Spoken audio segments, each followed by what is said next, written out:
Let's take the battery out of this Kewtech. I've never took one out before, so I don't know what's in it. See if it's like a fluke with a battery pack of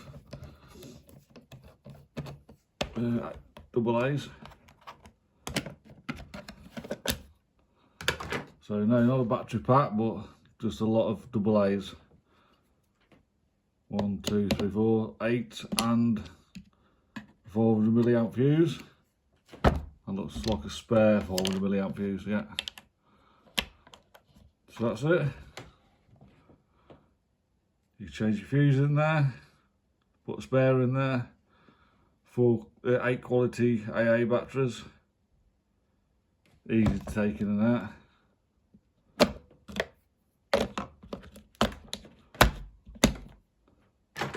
So that's it.